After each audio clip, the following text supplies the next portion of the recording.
Fala, meu povo, tudo bom com você? Professor Tiago Luque na área e a aula de hoje vai ser sobre o renascimento cultural. Só que você pode perceber que eu não vou começar falando sobre definição de renascimento cultural, porque para você entender esse conteúdo, você tem que entender o processo de transição da Idade Média para a Idade Moderna.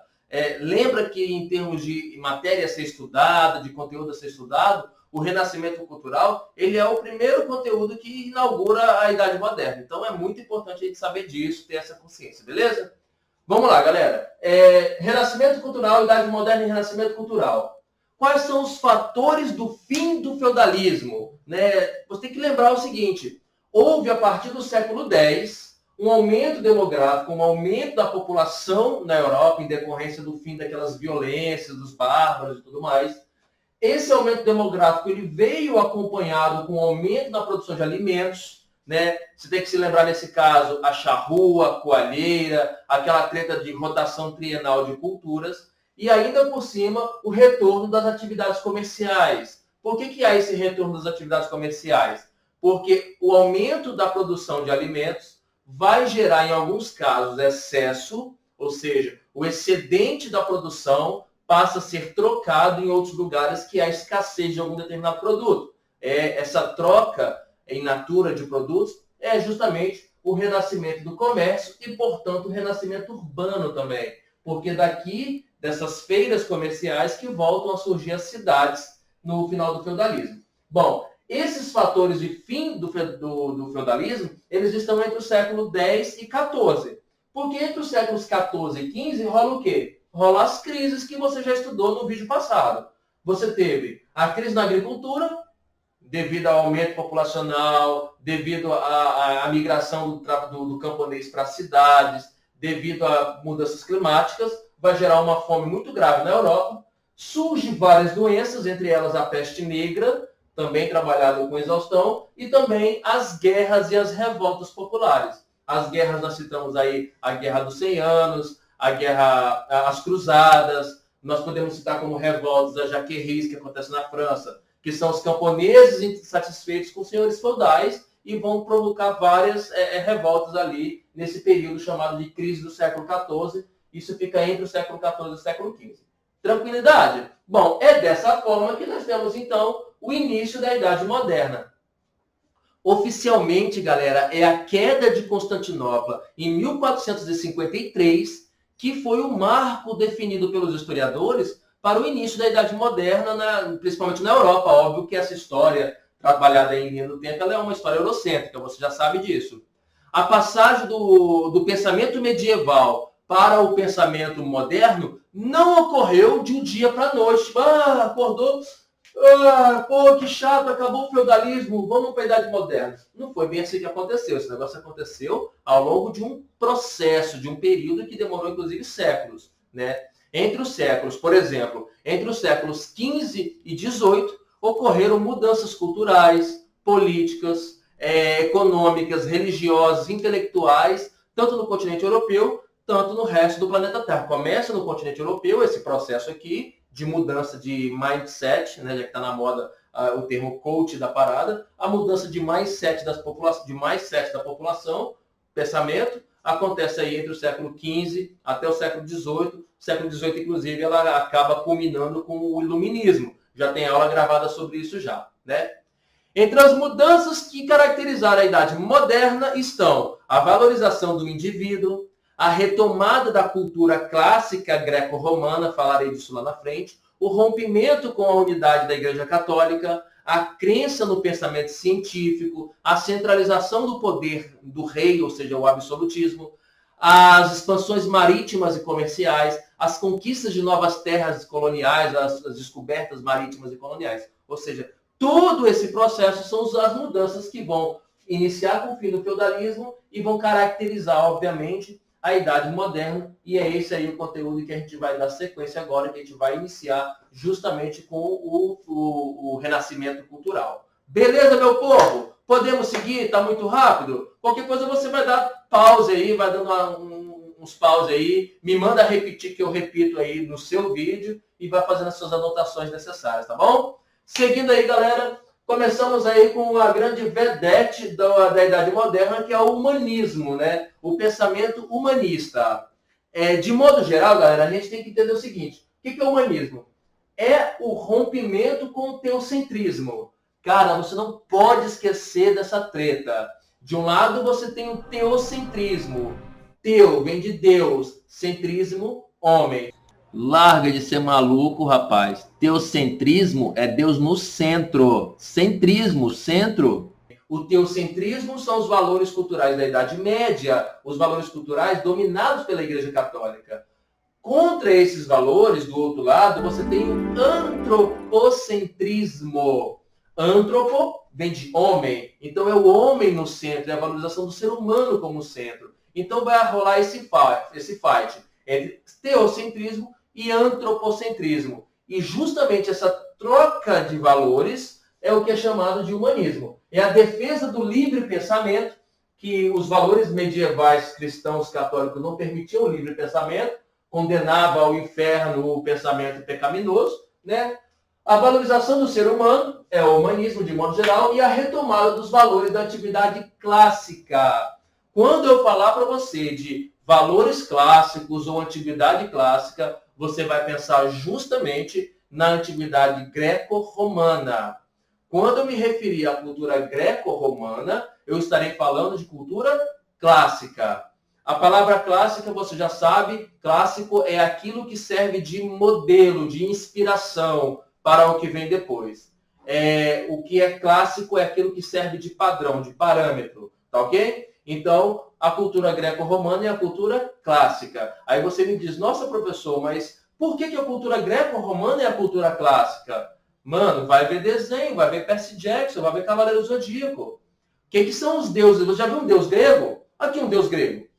A imagem e semelhança de um deus grego. Eu só não sou imortal e superpoderoso como Zeus. Mas assim como Zeus, eu tenho sentimentos humanos. Zeus também tinha esses pensamentos. Amor, ódio, inveja, ira, ciúmes.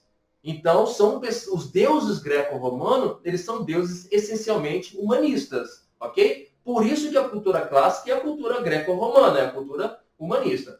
Todo esse processo de transição da Idade Média para a Idade Moderna, de rompimento com o teocentrismo e o pensamento mítico-religioso, vai dar origem ao humanismo, que vai gerar também o que nós chamamos de renascimento cultural. Tá? Então, esse renascimento cultural, de modo bem conceitual, bem simples, para que não saia da cabeça de vocês, foi um movimento artístico, literário, científico, ou seja, em todos os campos da ciência e da cultura, que teve como auge o século XV e XVI.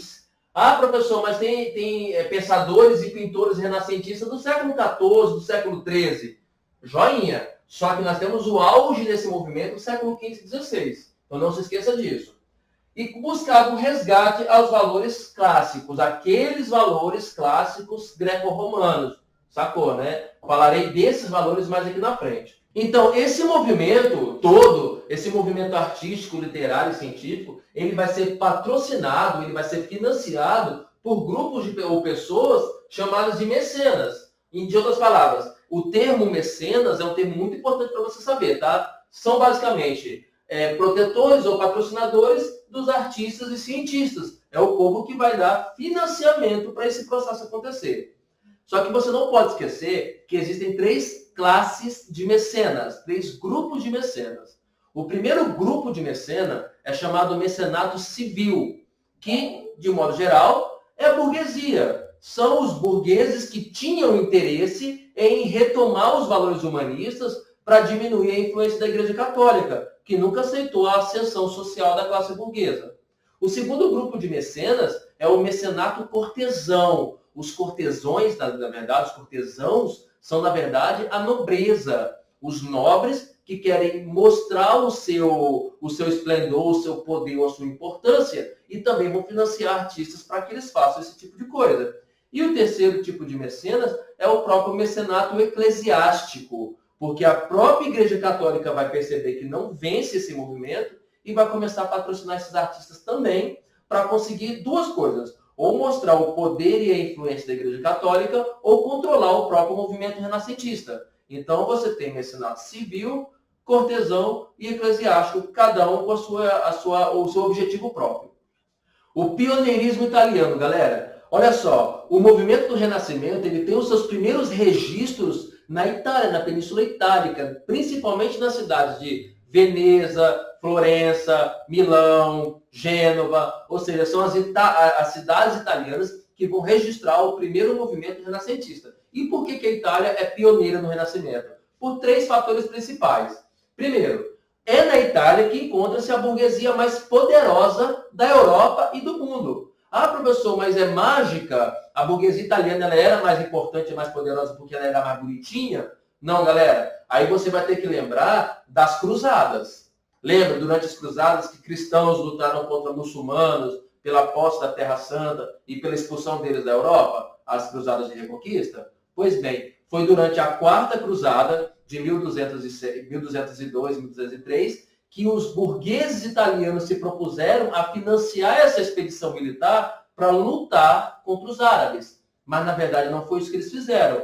Eles, na verdade, dominaram a cidade de Constantinopla e dominaram o ponto de passagem, o meio da rota comercial que liga Oriente e Ocidente. E foi justamente dominando a rota comercial entre Oriente e Ocidente que vai transformar a burguesia italiana na mais raçuda, na mais poderosa da Europa e do mundo. Então, era o burguês italiano mais poderoso que podia financiar todo esse processo. Você também tem na Itália a herança cultural clássica. Ou seja, se eu estou falando de um resgate da cultura greco-romana, aonde mais eu poderia buscar esse resgate, se não na Península Itálica, que é o berço do Império Romano, o berço do Império que vai cultuar a cultura grega, misturar com a cultura romana e espalhar pela Europa. Então é lá que tinha o maior acervo cultural e artística da cultura clássica, né? Então, por isso, a Itália também é berço do Império Romano, do Renascimento, e também você tem que citar o fato das universidades mais antigas da Europa também estarem na Itália. Desde o Império Carolíngio, quando o imperador Carlos Magno estava fundando universidades pelo mundo, pela Europa, pelo Império Carolíngio, né? A Itália recebeu as primeiras e as mais antigas, portanto, universidades do mundo. Seguindo aí, galera, ó, principais características do Renascimento. Ou seja, para eu entender quais são as características que demandam, que necessitam para ser Renascimento, e fica ligado nisso, que é muito comum cair questões de prova, assim, coloca uma obra, coloca uma pintura e me pergunta naquela obra, naquela pintura, quais são as características do Renascimento que estão ali presentes. Então, você tem que ter uma noção de cada uma desses termos, o que significa cada uma. E é muito simples. Olha só, antropocentrismo. Antropocentrismo, galera, é o ser humano como centro de tudo. A palavra antropo significa homem, centrismo no centro. É o homem como medida de todas as coisas, né? Individualismo.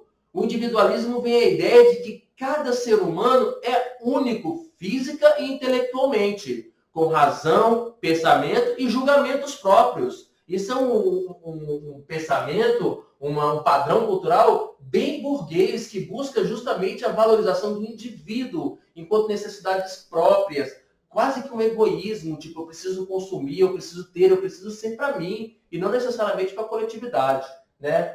Naturalismo. A ideia do naturalismo é a ideia da valorização da natureza e de seus fenômenos, as coisas como elas realmente são, as coisas como elas têm que ser, entendeu? É o realismo ao extremo, é a ideia do naturalismo, né?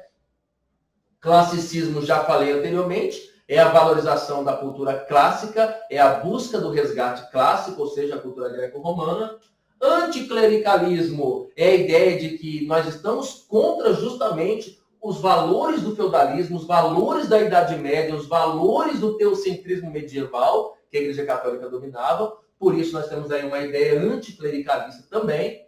Racionalismo é a busca pela razão. A principal diferença entre o ser humano e qualquer outro animal é justamente a ideia de raciocinar, do racionalismo, né? A criatividade, a inventividade, a racionalidade intelectual das artes, do pensamento, ou seja, é a busca pelo significado científico, racional de todas as coisas. E não baseado na crença, na fé católica, na fé medieval, acredita pela fé. Não é assim que eles querem agora uma busca pela ciência, uma busca pela razão, pelo empirismo, beleza? E por último, o hedonismo, na minha opinião, o sentimento mais importante, mais prazeroso, mais legal do Renascimento. Afinal de contas, a palavra hedonismo tem a ver com prazer. Relaciona-se com a busca pelo prazer por todos os sentidos, do tato ao paladar. Coma pelo prazer da comida, faça as coisas pelo prazer, beije pelo prazer, ou seja, hedonismo é basicamente o prazer mundano, o prazer humano, beleza? O que a Igreja Católica, claro, a Igreja Católica medieval, precisava condenar ao inferno as pessoas que buscavam o prazer, uma vez que ela precisava dominar mentes e almas, né? Beleza, né? Esse renascimento na ciência, porque quando eu falo do racionalismo aqui, eu preciso entender o seguinte, já que eles estão buscando explicação científica, você faz uma matemática muito simples. A razão, a curiosidade, a observação e a experimentação vai dar origem às noções de ciência. A junção desses elementos proporcionou novas descobertas científicas, como a teoria do heliocentrismo, ou seja, a ideia de que o Sol está no centro do sistema solar e o planeta gira em torno dele, e os avanços da medicina, que foram resultados também da busca do estudo da anatomia, do estudo do corpo humano, da medicina em relação ao estudo da natureza, das plantas medicinais, ou seja, é a busca pela explicação científica que vai gerar, então, o renascimento na ciência, que vai ter também como auge, que eu já citei, o século XVIII, o século das luzes. Beleza, meu povo? Agora eu vou entrar numa parte dessa matéria bem complicadinha, eu vou basicamente mostrar para vocês o que seria na prática a cultura clássica, a cultura greco-romana, a cultura renascentista. Vou falar de alguns artistas para vocês, tá? Porque já costumou cair questões das provas assim, onde vai tentar relacionar a obra ao artista. Então, basicamente, eu vou mostrar para vocês as principais obras e os seus principais representantes, tá bom? É basicamente ver imagem agora. Pode crer? Então, meu povo, observe aí. Na Itália, na Península Itálica, nós tivemos como principais artistas representantes do Renascimento o Leonardo da Vinci, de 1452 a 1519. Ele era considerado um dos grandes gênios da história da humanidade. Ele penetrou em vários campos do saber. Suas principais pinturas são, na verdade, a Mona Lisa, um dos quadros mais caros e valorizados do mundo, a Última Ceia, a Virgem dos Rochedos e várias Virgens Marias que ele pintou ao longo de sua carreira.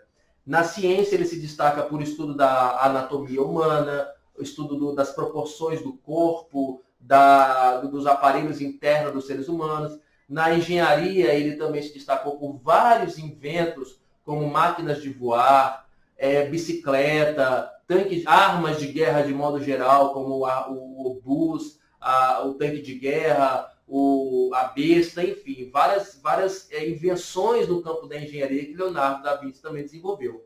Ou seja, ele é talvez um dos pensadores, um dos artistas, um expoente do Renascimento mais importante e mais famoso.